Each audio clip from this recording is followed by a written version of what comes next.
안녕하세요, 토리자리입니다. 이번 시간에 준비한 기업 분석은 테슬라입니다. 테슬라의 주가가 2021년 10월 26일 기준으로 드디어 1000달러를 돌파했습니다. 테슬라 진입에 성공하며 시가총액 1000조를 넘는 기염을 토해냈는데요.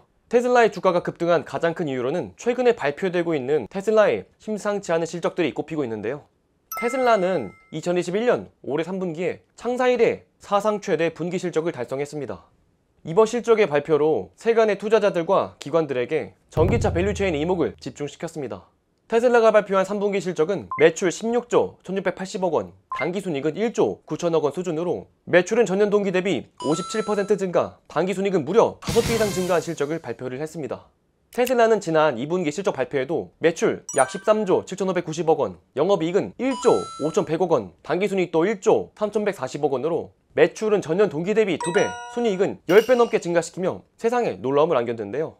2분기 당시에도 최초 순이익 1조 시대를 열면서 시장의 컨센서스를 크게 상회하는 실적을 보여주었지만 3분기에는 보란듯이 또 한 번 이 기록을 갈아치운 것이죠. 그런데 여기서 더 흥미로운 점은 최근에 연이어지고 있는 실적의 성장세가 심상치 않다는 것입니다. 보여드리는 그래프는 2016년 3분기부터 2021년 3분기까지의 테슬라의 분기별 매출 추이입니다. 모델3의 생산량 증가로 급등한 2018년에 3, 4분기를 제외하면 언제나 50% 미만의 성장세를 보여주었던 테슬라가 2020년에 들어서며 매분기 매출 성장이 전년비 50% 이상으로 꾸준히 고성장을 보여주고 있습니다. 영업이익 역시 마찬가지입니다. 2016년부터 적자를 유지하던 기조에서 19년 4분기부터 영업이익이 흑자로 전환이 되었고 현재는 영업이익률 역시 15% 수준을 달성하고 있습니다. 참고로 우리나라의 현대차의 경우에는 대개 2에서 4% 수준의 영업이익률을 보이고 있는 것과는 상당히 대조적이죠. 기존의 완성차 기업과는 전혀 다른 실적을 내고 있는 것을 본다면 테슬라의 흑자 전환은 실적의 개선을 넘어서 기대감에 불과했던 전기차의 패러다임 전환이 이제는 현실화가 되어가고 있다는 점을 시사하고 있습니다. 과거 테슬라가 처음으로 전기차를 세상에 등장시킬 때 그것을 사기라며 비판했던 많은 이들에게 보란듯이 실적으로 반증하고 있는 것이죠. 테슬라가 이렇게 성장할 수 있었던 이유는 여러 가지 이유가 있지만 대표적으로는 크게 세 가지의 이유가 테슬라의 성장 원인으로 꼽히고 있습니다. 첫 번째는 바로 테슬라의 성장을 지지해줄 전기차의 시장의 고속 성장세입니다.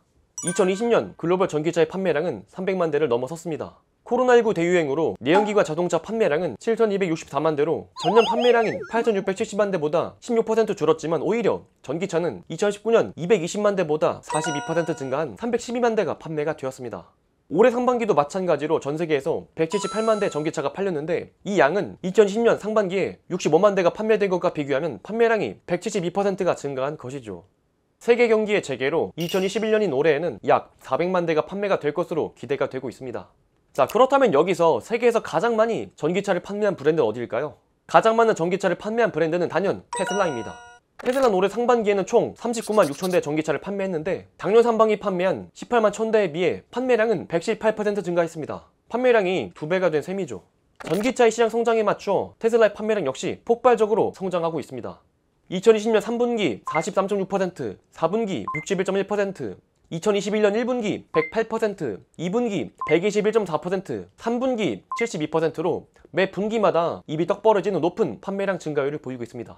탄소저감 시대에 접어서며 세계 각국이 내연기관차의 배기가스 배출을 규제하고 친환경차 도입을 위해 각종 지원 정책을 이어감에 따라 테슬라는 내연기관차가 약 100여 년에 걸쳐 이룩한 시장을 유례없는 속도로 시장을 잠식하고 있죠.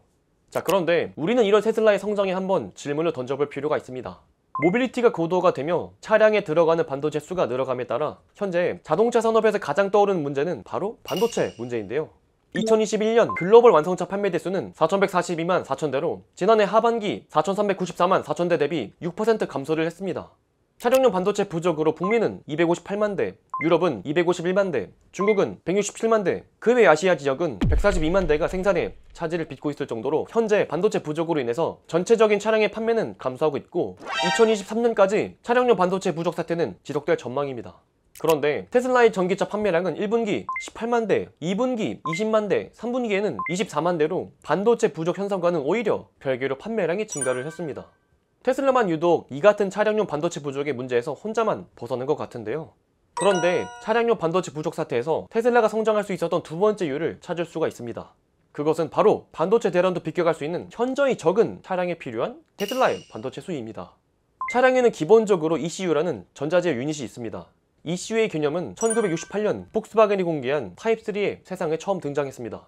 전자 제어식 연료 인젝션, 일명 EFI 시스템으로 약 25개의 트랜지스터를 이용해 연료를 자동으로 공급해주는 시스템을 처음으로 자동차에 도입을 했습니다. 폭스바겐사는 자동차에 일종의 컴퓨터를 탑재하며 자동차 업계에 센세이션을 일으켰죠. 폭스바겐이 등장시킨 ECU는 오늘날에 이르러서는 차량이 점점 고도화가 되고 자율주행 등과 같은 자체적인 시스템이 중요해지며 연산, 명령을 하는 자동차의 두뇌로 발전을 합니다. 마이크로 컨트롤 유닛, MCU, 디스크리트, ASIC, AWSP, 그리고 각종 센서와 같은 반도체 전자부품, 소프트웨어 등으로 말이죠. 그래서 1968년 과거에 연료 분사 정도를 결정해주는 한 개의 ECU가 필요했을 때와는 다르게 이제는 많으면 100개가 넘는 ECU가 차량에 집적되기 시작했습니다.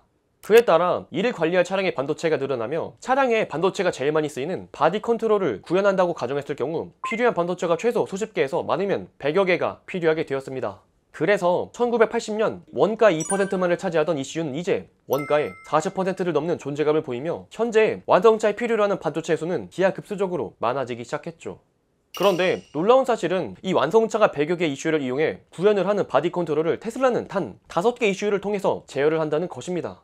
테슬라가 단 5개의 반도체로 차량을 제어할 수 있는 비결은 바로 테슬라의 차량에 들어가는 핵심 칩들을 직접 설계하고 있다는 것입니다. 테슬라는 테슬라의 각 모델별 차량의 통합 전자 제어 시스템은 물론 핵심 칩까지 직접 설계를 하고 있습니다.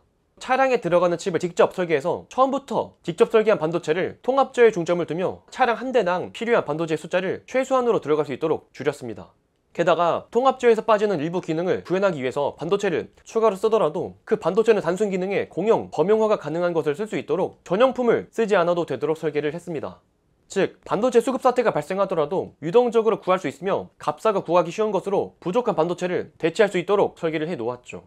이는 반도체 수급에서 조달 코스트는 낮추면서 공급 안정까지 기할 수가 있죠. 게다가 내연기관차는 종류만 수십 가지에다가 같은 모델이라고 해도 사양별로 들어가는 제어 기능이 달라서 최소 수백 가지의 반도체가 필요로 합니다. 하지만 테슬라의 제품군은 모델 3, 모델 Y, X, S 단 4가지밖에 되지 않습니다. 즉, 수급을 관리해야 할 반도체의 종류에 있어서 테슬라가 압도적으로 우위에 있죠. 결국 테슬라는 차량 한 대당 4개 MCU가 들어가는데 다른 회사 차량은 그 10배 이상이 들어가고 수급을 관리해야 할 반도체의 종류부터 수십 개씩 차이가 나는 상황에 반도체를 훨씬 적게 쓰는 테슬라가 반도체 부족 사태에서도 오히려 성장하고 비교 우위에 있을 수밖에 없는 구조를 지니고 있습니다. 마지막으로 꼽는 테슬라의 세 번째 성공 이유는 바로 압도적인 차량용 OS 소프트웨어입니다. 전기차에서 핵심 반도체를 설계하고 통합 전자제어 시스템을 구축하기 전에 선행되어야 할 것은 차량의 운영체제 소프트웨어입니다. 기존의 완성차 기업들은 오래전부터 수많은 전자제어 유닛을 각각의 부품업체들로부터 납품받아 왔습니다. 그 까닭에 현재는 제어와 OS의 통합 관리는커녕 차량 기능의 전자제어조차도 기능별로 분산이 되어 있죠. 게다가 이미 출시한 많은 차종들과는 부품별로 분산이 되어 있기 때문에 이를 하나의 운영체제로 통합하는 과정은 쉽지 않을 것입니다. 반면 테슬라는 차량 기능의 전자제어와 관련된 소프트웨어, 하드웨어를 모두 직접 자체적으로 개발을 했습니다. 반도체 공급망부터 처음부터 자신들에게 맞게 구축을 하고 통합 전자제어 시스템 역시 자체 개발한 OS와 최적화를 시켰죠. 특히 테슬라는 주기적으로 OTA라는 기술을 이용해서 차량용 소프트웨어를 스마트폰처럼 주기적으로 업데이트를 하고 있습니다. OTA란 Over the Air, 무선으로 자동차 기능을 업그레이드해주는 기능을 말합니다. 서비스 센터에 방문할 필요 없이 LTE 등 무선 인터넷을 이용해서 차량의 업데이트를 제공을 하죠. 이 업데이트를 통해서 차량에 장착된 4개의 카메라를 블랙박스로 활용할 수 있는 기능을 추가하거나 정지 상태에서 시속 100km에 도달하는 제로백 시간을 개선하고 있습니다. 실제로 모델 Y의 듀얼 모터 AWD를 가진 운전자가 $2,000를 지불하고 가속 부스트 소프트웨어를 업그레이드한다면 정지 상태에서 시속 약 100km까지 도달하는 시간이 기존 4.8초에서 4.3초로 줄어든다고 하죠. 즉, 테슬라는 자체 소프트웨어 통합 제어부터 하드웨어까지 전부 내재화를 하고 최적화를 시키며 전기차 시대로의 전환에서 기존 완성차 기업들에 비해 압도적인 고객 경험과 서비스를 제공할 것입니다. 차량도 움직이는 스마트폰으로 진화하며 차량용 소프트웨어를 장악한 기업이 하드웨어 성능도 더 쉽게 높일 수 있는 쪽으로 자동차 개발 환경이 바뀌고 있습니다. 하드웨어 향상의 상당 부분을 소프트웨어 업데이트만으로도 해결할 수 있게 된다는 것이죠. 즉, 테슬라의 직전 성공 이유를 반도체 직접 설계, 통합 제어 등으로 적은 반도체 수를 꼽았지만 현재 완성차 기업들이 반도체를 최소화시키고 일원화시킨다 한들 이를 운영하고 관리할 OS 부문을 선행하긴 어렵기 때문에 결코 테슬라를 따라잡을 순 없을 것입니다. 즉, 소프트웨어로 자동차의 모든 것을 제어하고 소프트웨어가 경쟁력의 핵심인 상황에서 테슬라는 압도적으로 자동차 산업에서 비교 우위를 지니고 있는 것입니다. 테슬라는 태생적으로 기존의 완성차 기업들이 따라올 수 없는 구조적인 시스템을 지니고 있습니다. 기존에 존재하지 않던 전기차를 만들기 위해 부품을 일원화하고 반도체를 직접 설계한 테슬라를 기존의 완성차 기업이 따라잡기에는 구조적, 태생적인 한계가 존재할 수밖에 없습니다. 앞으로의 자동차 시장에서 싸움은 하드웨어를 장악함과 동시에 소프트웨어를 차지한 기업들을 중심으로 업계의 질서와 공급망이 재편될 것입니다. 하지만 테슬라를 제외한 현재 완성차 기업은 엔진 기관을 전동으로 바꿀 수 있을지언정 차량의 통합재와 소프트웨어적인 역량을 테슬라 따라잡기에는 아직 시간이 한참 걸릴 것으로 예상이 됩니다. 차량이 움직이는 스마트폰으로 변화하면서 소프트웨어를 장악하지 못한 자동차 회사는 시장에서 도태될 것이고, 이는 고스란히 제품 경쟁력의 하락으로 연결될 것입니다. 지금까지는 기대감이라는 단어로 변호되었던 테슬라가 이제는 보란듯이 시장의 선도로 다시금 자리를 잡고 있습니다. 변화하는 자동차 패러다임에서 이제는 기대주가 아니라 선두주로 당차게 올라갈 테슬라의 앞날을 진심으로 응원합니다. 오늘의 영상은 여기까지입니다. 영상의 내용이 좋았다면 구독과 좋아요 한 번씩 부탁드리도록 하겠습니다. 알림 설정까지 하신 다음에 유튜브 토리잘에 영상이 올라오는 대로 바로바로 시청하실 수 있습니다. 그리고 전 여러분들의 모든 댓글을 달고 있습니다. 원하시는 기업과 산업 말씀해 주시면 매주 2편씩 분석해서 올려드리고 있습니다. 그럼 저는 또 다음에 좋은 영상으로 찾아뵙도록 하겠습니다. 존경하는 구독자 여러분, 그럼 다음 편에 또 만나요. 안녕! 테슬라 화이팅!